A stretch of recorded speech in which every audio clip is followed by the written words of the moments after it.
On the 1st of May, 1965, an American plane designated YF-12A set 4 world records, 1 for sustained altitude and 3 for speed, including a mark of 2,070 miles per hour. While the achievement was hailed in Washington, it did not add any joy to the annual May Day festivities in Moscow.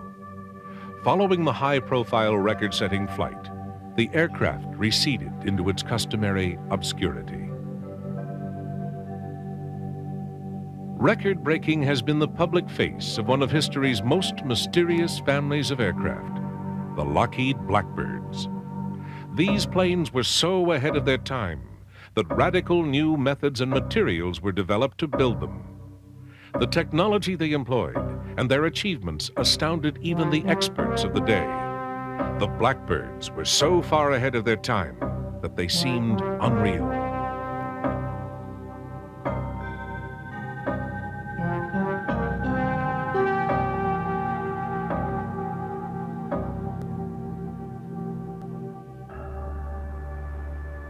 The planes, and in fact the entire program, was so secret that their existence had not even been suspected. In February 1964, when President Johnson officially revealed the existence of the plane, the experts were astonished and the general public uncomprehending. The confusion was further heightened when the president mistakenly referred to the plane as the A-11, when in fact it was the A-12. Further confusion arose when photos of the wrong plane, a fighter version under development, were circulated. 4 months later, a third aircraft in the family, the SR-71, was announced.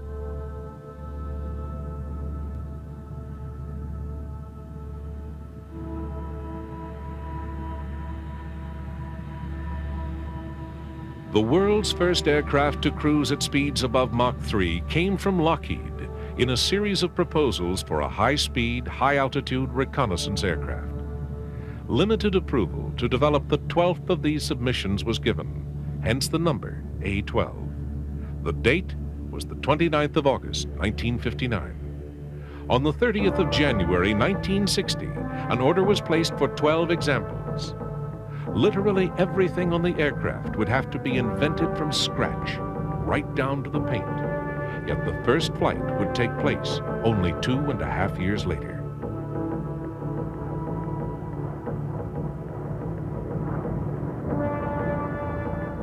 The original concept gave rise to 4 models.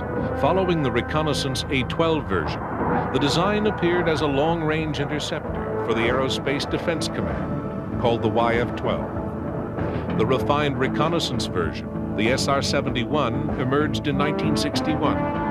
There has also been a smaller espionage drone version, the D-21, which is still almost totally shrouded in official secrecy.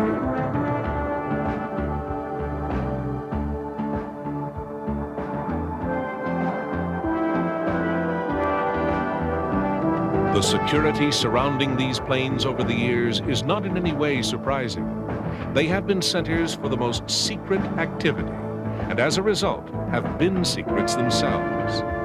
Facts about them have been part of an envelope of carefully controlled information. For example, the records they set in 1965 were no reflection of their full capability. The figures were simply sufficient to be radically new marks. This was suspected by some at the time and demonstrated later. The planes have shown more of their capacity and set new records since.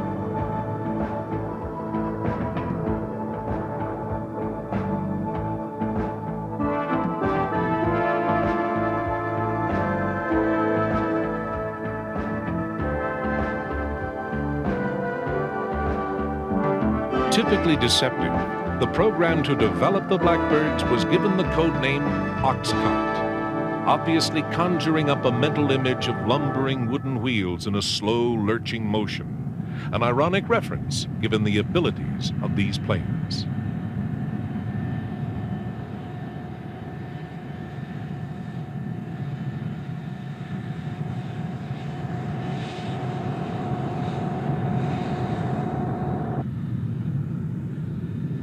Some figures about the aircraft are available. An SR-71 is 107 feet long, its wingspan is 55 feet, and it stands over 18 feet high. It carries no armaments. Instead, its payload was made up of cameras and sensors. Empty, it weighed over 67,000 pounds, and its maximum takeoff weight was given as over 172,000. It could speed along with its 3,500 pounds of reconnaissance equipment for an unrefueled range of 3,250 miles. However, figures are not necessarily facts. They serve more perhaps as guidelines. For example, that 32 SR-71s were built, in all likelihood, is correct. But it is really only a confirmation that at least that number were built.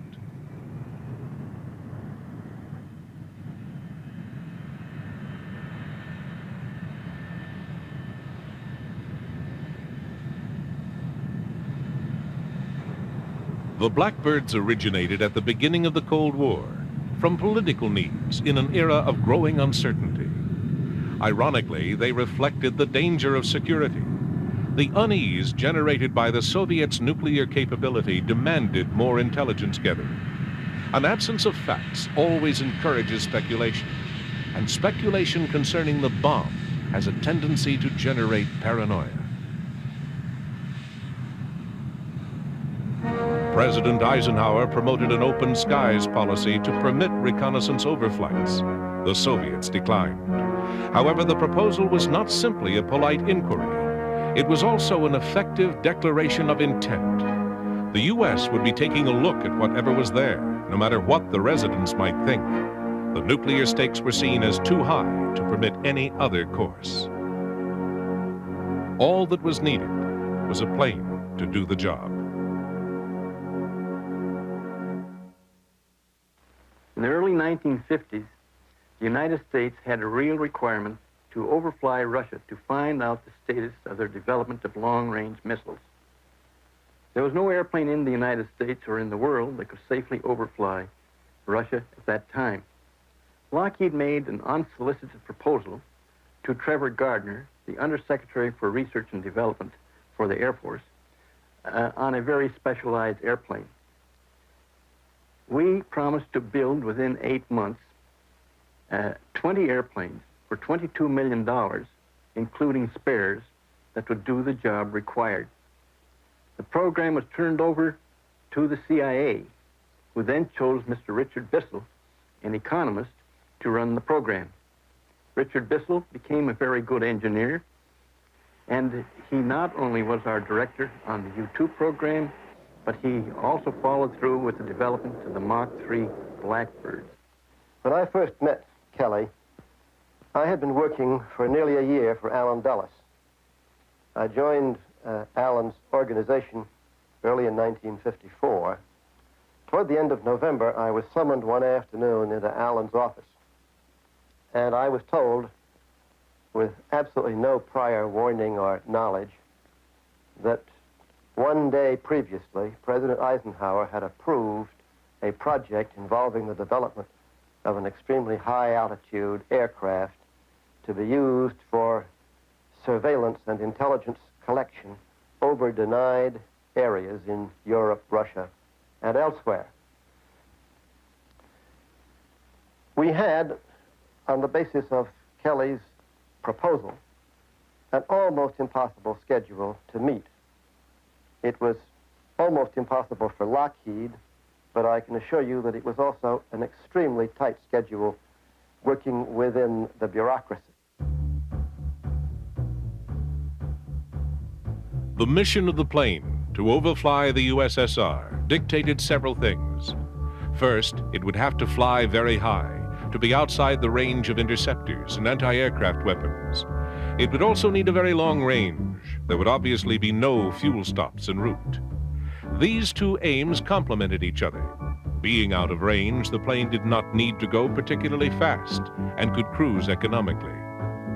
The shape which emerged was that of a glider, with extraordinarily large high-aspect wings and reflecting an obsession with weight conservation. The prototype arrived at the Groom Lake test site on the 29th of July, 1955. Kelly Johnson's impossible self-imposed schedule was met. The plane flew on time.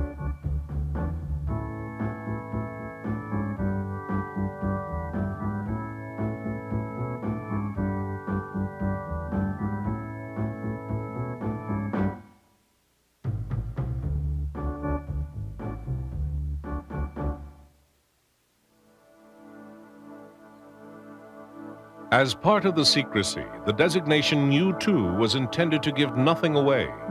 The U stood ambiguously for utility. In fact, the U-2 has performed many roles in addition to its primary espionage function, and the word utility has proved over time to actually be a fair description.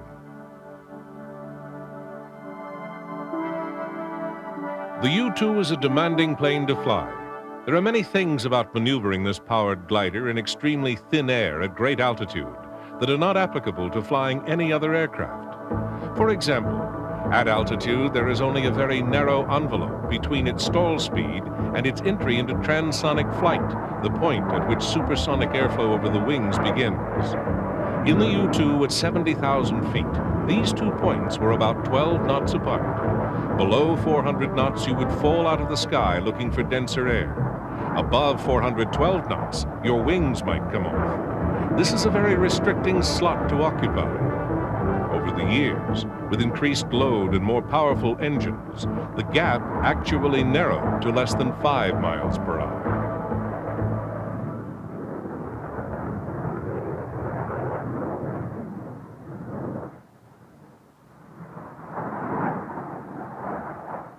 Given the stresses of the missions and the fragile nature of the planes, Kelly Johnson did not expect the U-2 to have a long lifespan, particularly when the frustrated Soviets concentrated their attention on knocking it down, as they most certainly would.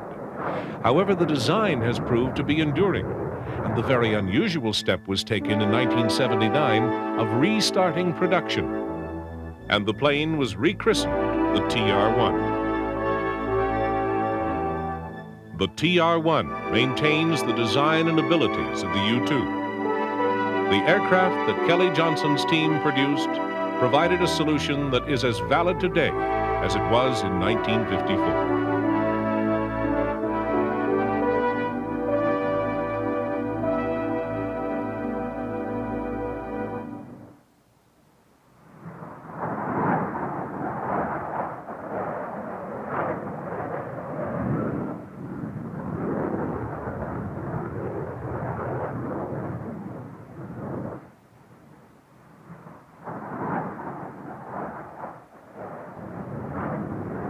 Of course, optical cameras are no longer the primary loads of U-2s or TR-1s, which now fly electronic and communications intelligence missions, using their high-flying capability and small size. But these technological spying measures were not the original reason for the U-2s. And in the 50s, that reason, to overfly Russian territory, carrying cameras and taking photos, was a priority. But as the likelihood of the Russians developing weapons to shoot U-2s down increased, so did the urgency of replacing them. A new plane was needed, one that could fly much faster.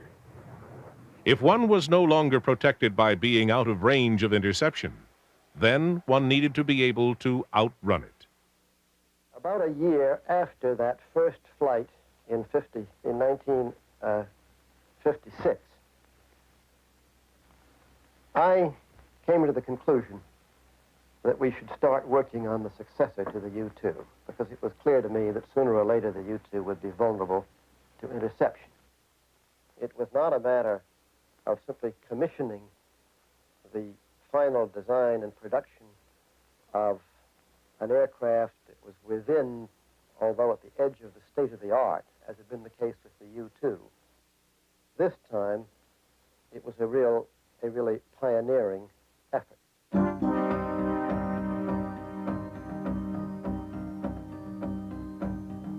The U-2's replacement was equipped with 4 large equipment bays to handle a wide range of specialized reconnaissance and surveillance gear.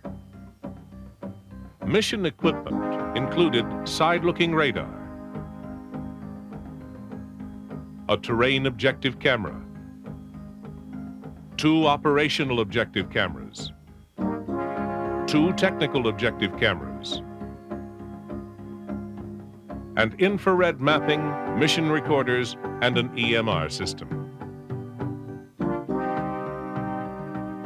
The airframe is essentially a blended body and delta wing built around 2 huge engines. The long forward fuselage performs a number of aerodynamic functions. Its flat profile helps the Blackbird achieve a low radar visibility while retaining plenty of room for fuel and payload. The chines on the fuselage effectively make it act as a lifting surface and help improve directional stability. The enormous engines are positioned midway out on the wing and are housed in nacelles that have unique intake systems to control airflow. This is a critical factor in generating the plane's amazing power. Because of the Blackbird's speed, its wings are very thin, and a large part of their area is taken up with a honeycomb of fuel storage. But most of the fuel is carried in 5 tanks that occupy the majority of the fuselage.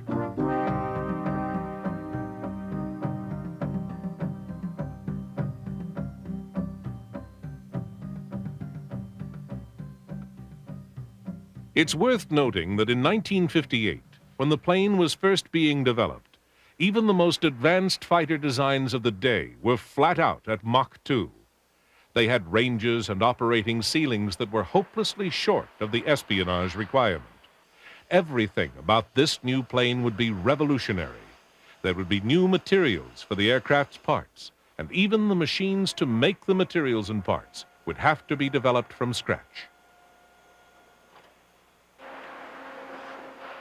Lockheed had some experience with titanium fabrication, but this would be only a starting point for the metals needed for the job. The plane would have to withstand very high temperatures for long periods.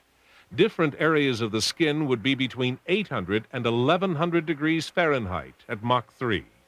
As a result, despite the expense of the material and the research and development costs of inventing it, around 93% of the plane is composed of a titanium alloy.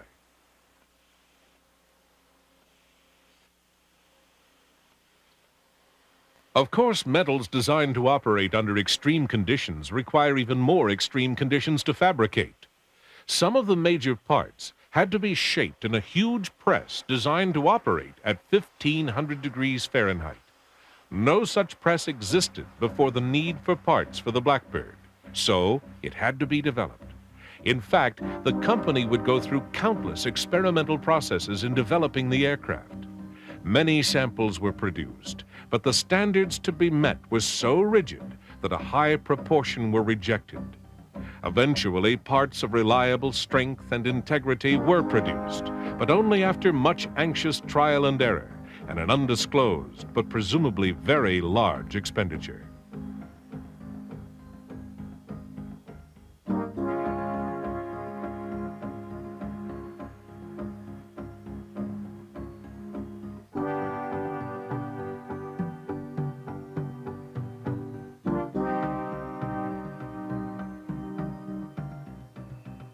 Hot forging of the metal in special ovens and presses was only the first step in the processing.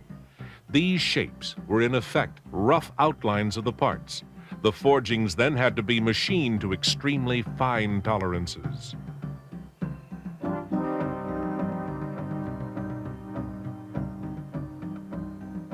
The milling machines were advanced designs, tape-controlled early robots with special cutters developed by Lockheed to handle the metal. The cutting fluid was new too. One of its features had to be that it would not corrode the titanium alloy.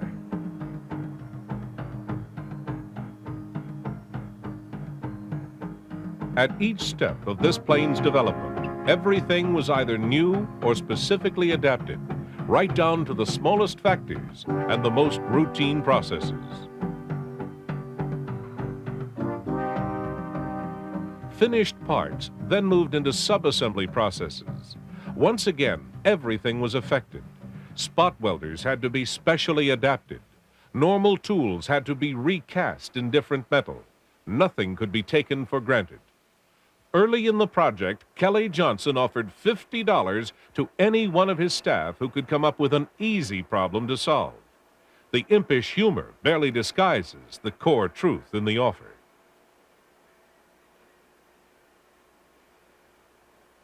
The designers had to develop the aircraft in the abstract. Their function was, as much as possible, to foresee the implications of each consideration and to follow them until each problem had been identified and solved. They did this without the aid of digital equipment. They did it in the main with slide rules, pens, and bits of paper. There were many problems that arose, either unseen or half appreciated, during the course of early production. And there were flaws in the original A-12s that were dealt with in later models. However, the project ran very smoothly, and the success of the design team has remained a pinnacle of engineering achievement despite the passage of years.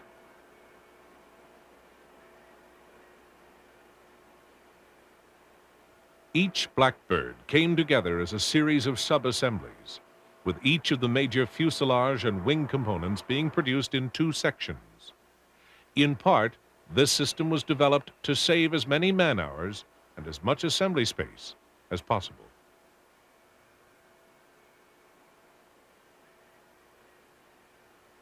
Not only would the skin of the plane be subjected to extreme heat, the same applied to the interior. Wiring, which could be relied on at 900 degrees, had to be developed. The problems and solutions went on. Of course, no matter how good something looks in theory, there's always a need for more practical reassurance. A full-scale static test program was conducted. The kind of aerodynamic loads the aircraft would experience in flight were hydraulically forced, and the integrity of the design was studied.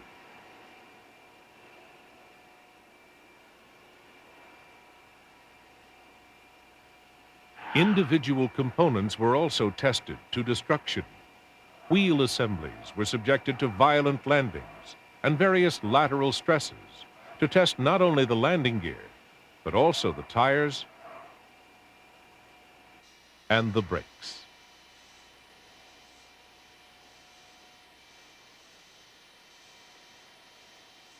On the 30th of September 1964, the YF-12 became the first of the Blackbirds to be presented to the press. It can safely be assumed that no one turned down an invitation voluntarily. In aviation, this was the story of the day.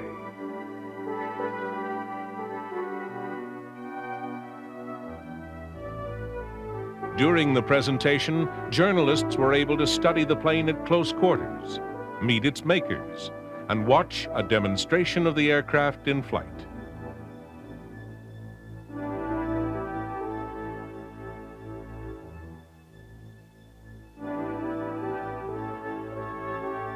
As with many things about the Blackbird, it's difficult to determine where the plane's original concept came from. Kelly Johnson said that at times the early work began as a long-range interceptor, a role the YF-12 was expected to fill. Johnson was adamant that the submission was a serious contender for a fighter contract and not merely a cover for intelligence planes.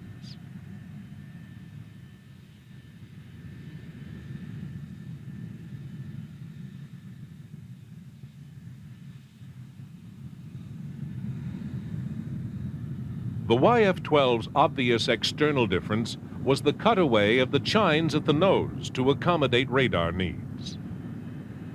To compensate for the loss of stability caused by the cut-down chines, small ventral fins were added under the engine nacelles, along with another larger central fin which was lowered once the plane was airborne.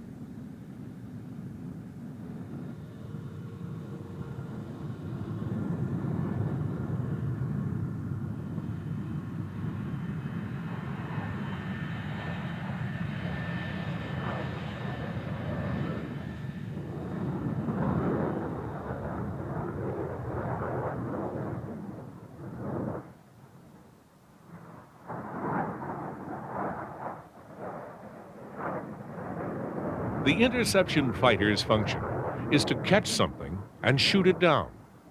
When the fighter is flying faster than a bullet, guns are not of much use.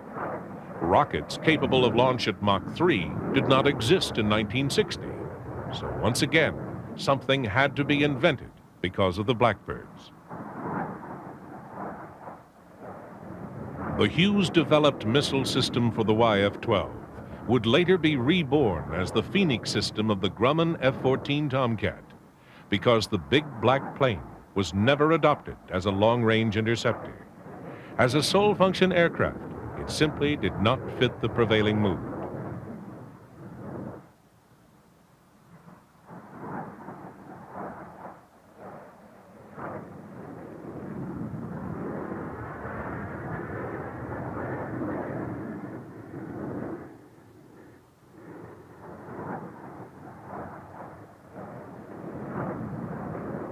Many people were astonished at the decision, for if the requirement had been solely for an interceptor, then surely here was the plane.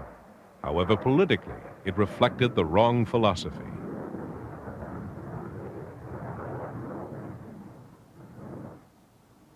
Resentment over the decision lingered for many years.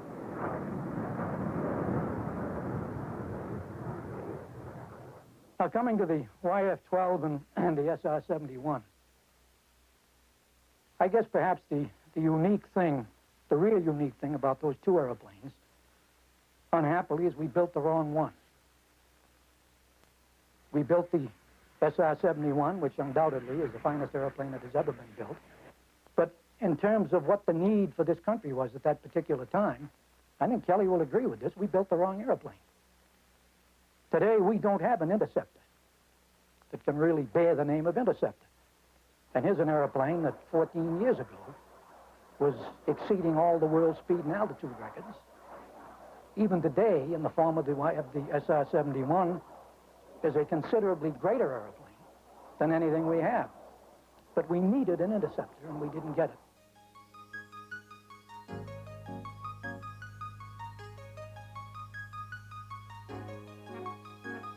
Kelly Johnson had to accept with some bitterness that this masterpiece would not be produced in significant numbers.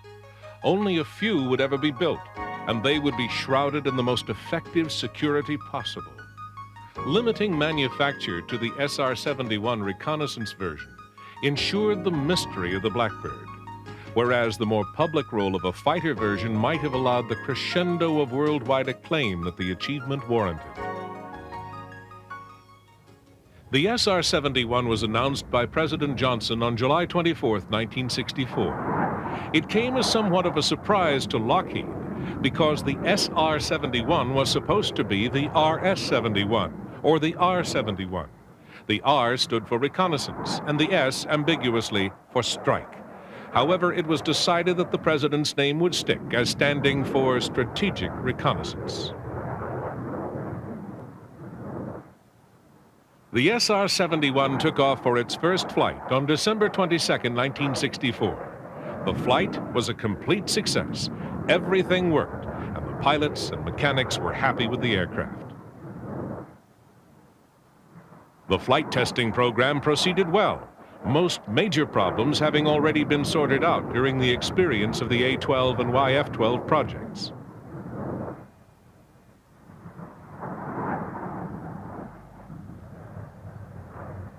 The SR-71 progressed to acceptance tests at Edwards Air Force Base on August 13, 1965, and proceeded smoothly through testing and into service.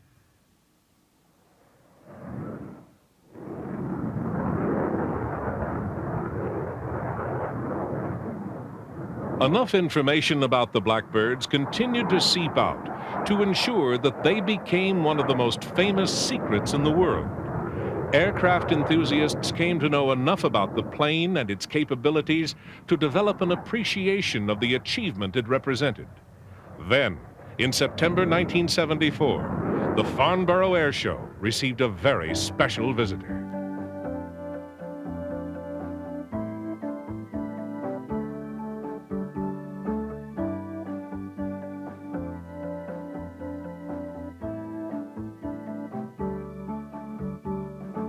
The SR-71 had flown from New York to London in 1 hour, 54 minutes, 56.4 seconds. Needless to say, this was a record. Aviation enthusiasts turned into fans, and film processors made a small fortune.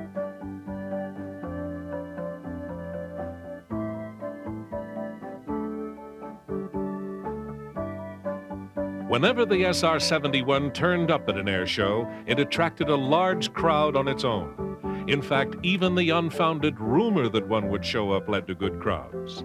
The SR-71 spent so little time in public that this was understandable.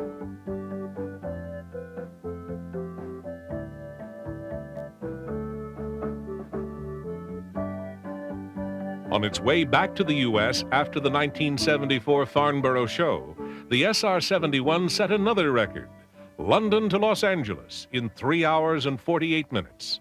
This included rendezvous for refueling in flight. In terms of local times, it arrived about 4 hours before it took off.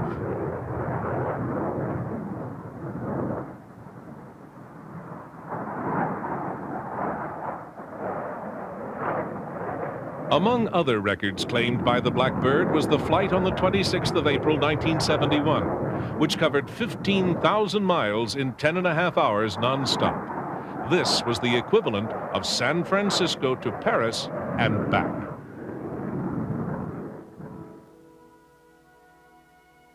The U.S. Air Force flew its SR-71s with the 9th Strategic Reconnaissance Wing, based at Beale Air Force Base in Northern California.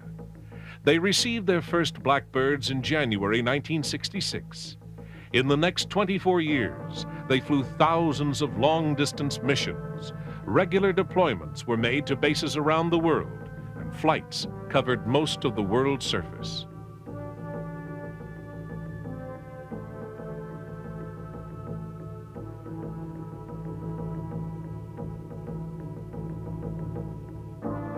Only top-of-the-line pilots were eligible to fly the SR-71. Requirements were about the same as for the astronaut program. There were no shortages of applicants for the job, however.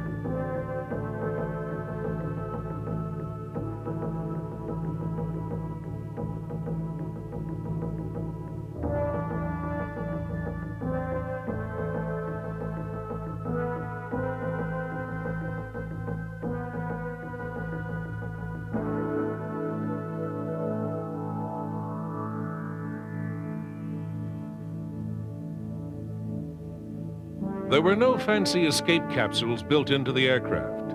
Kelly Johnson figured that the spacesuit the pilot wore was already an adequately controlled environment, and he concentrated on how to get the pilot clear of the plane at Mach 3.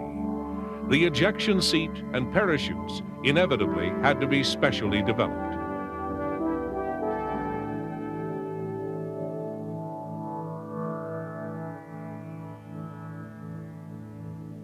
Of course, there is no real way to test such an escape system. Obviously, you cannot simply take a Blackbird up to Mach 3 at 80,000 feet and shoot the crew out. At some point in the process, you have to accept whatever can be proved in adequate tests and deduce the rest.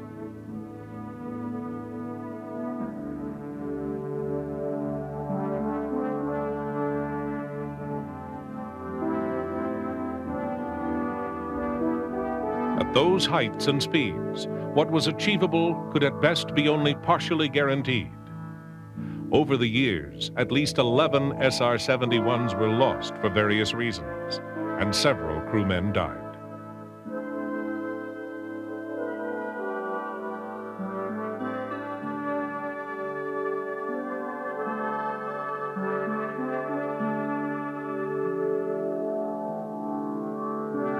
The Blackbird was troublesome to maintain and became progressively more expensive to keep flying. Each airframe had its own personality, a fact that pilots became very aware of.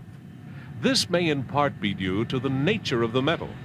Kelly Johnson asserted that each flight above Mach 3 would effectively re-temper the alloy, theoretically giving the planes the strength to go on forever. However, coupled with what was essentially hand construction, this also gave each plane its own characteristics. pilot instruction called for a special training variant. The SR-71 was a plane unlike any other, and simulators and other training aids were little preparation for the real thing.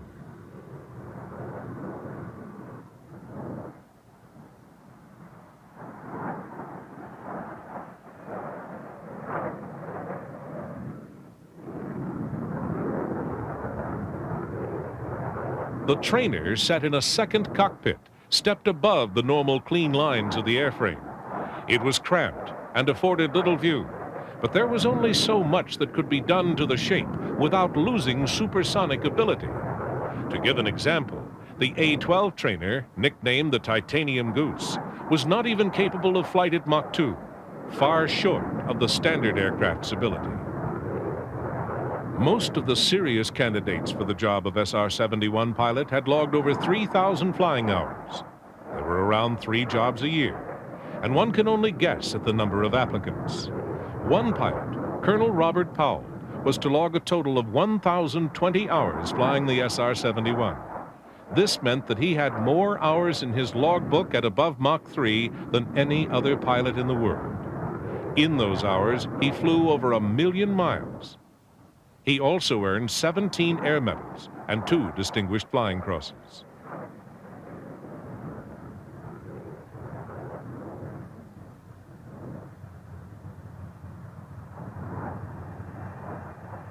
Kelly Johnson led a team of designers that produced a string of remarkable aircraft. From the Second World War P-38 through the P-80, F-104, U-2, and the Blackbird family, his workshop became the most celebrated aviation think tank of all time. The designs produced were always adventurous, but practical assessments of the problem to be overcome. As an engineer, he was courageous, and as a team leader, he was a dynamo. He expounded simple virtues in a world of complicated considerations. It appears to have been his belief that his greatest achievements were in getting the best out of his subordinates. His only experience in supersonic flight came in the A-12 trainer. For the father of so many remarkable aircraft designs, this was surely an experience he would savor for many years.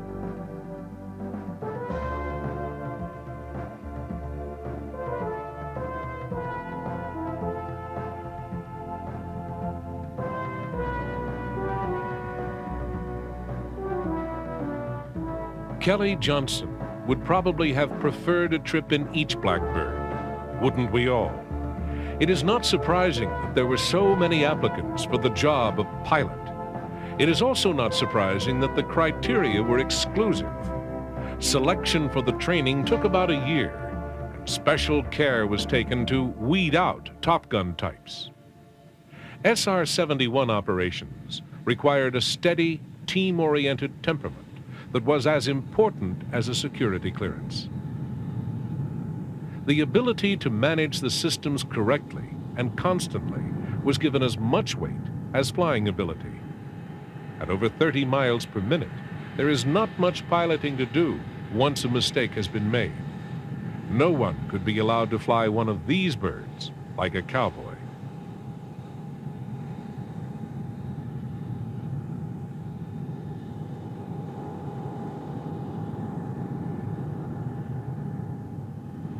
A critical key to the Blackbirds had been the development of a fuel that would not burn simply because of the heat in the tanks, which, like the rest of the plane, got very hot at high speed. In addition, unlike virtually any other fuel, it had to be burnable at extreme altitude. Once the fuel had been developed, other problems seemed small by comparison. Soon after each takeoff, the plane refueled.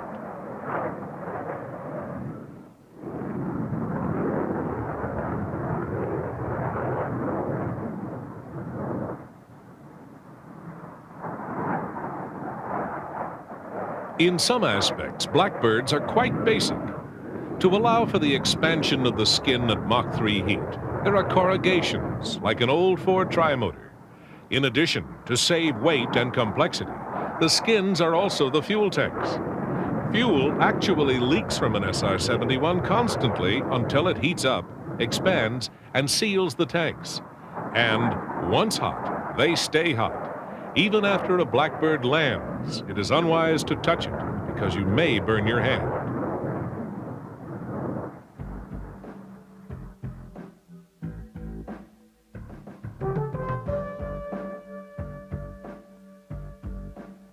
Time did not pass these planes by. Admittedly, the pilots continued to face a traditional array of round dials, but the surveillance system cockpit became home to a procession of advanced technologies. As computers became smaller, the functional capabilities of these big spies increased. They already presented the peak of operational capabilities. An SR-71 can survey 100,000 square miles of territory per hour. That has been a fact for a very long time. What it can glean from that area in that hour has, during its lifetime, increased considerably. When work on the Blackbirds first started, a basic fact to be accepted was that normal tools, which are coated in cadmium, would cause corrosion of the titanium alloy. Normal tools were out. This aircraft was a major step forward, and everything changed. Or did it? Kelly Johnson probably thought that he was starting a new technological race, that the next generation of aircraft, worldwide, would be Blackbirds of some sort or another, that the next step to higher speeds, or perhaps more refined maneuverability, would push past the new marks that his masterpiece had created.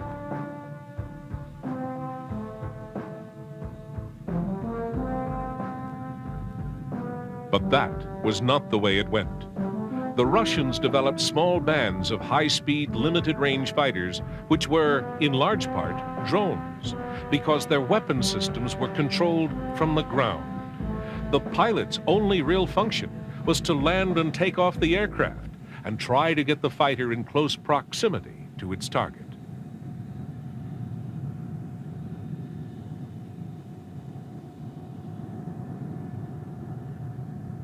Apart from Soviet attempts at interceptors, Kelly Johnson's masterwork continued to rule the skies. What the CIA and U.S. Air Force did with them remains very secret. But there is enough information about their operational parameters and the equipment they could carry for one to spend hours in informed speculation about what they actually did.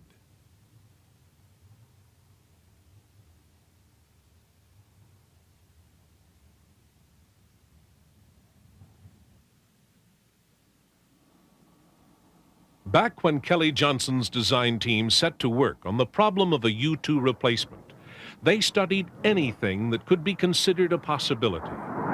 Among their early work was a proposal for a hydrogen-powered space aircraft, which Johnson described as a big flying vacuum bottle. This was well outside the technical ability of the time and was dropped. The plane that evolved bore no resemblance to a vacuum bottle. Super sleek and futuristic, the A-12.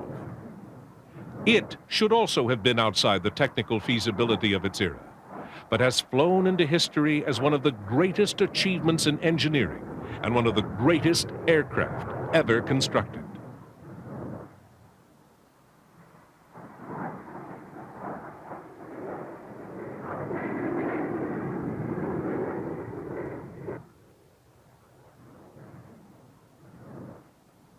By 1990, the Air Force was paying a reported $400 million a year to keep its 20 SR-71s operational, and Congress decided this was too much. The allocation was canceled. The Blackbirds were doomed.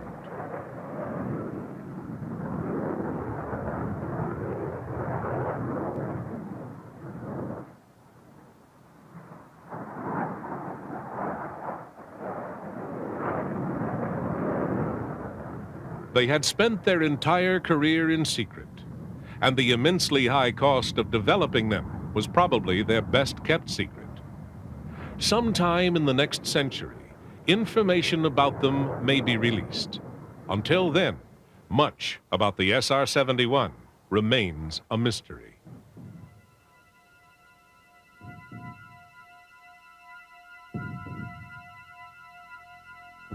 The last SR-71 flight on March 6, 1990, was a fitting end to the story. The plane flew from California to Washington in 68 minutes, 17 seconds. The flight was another record.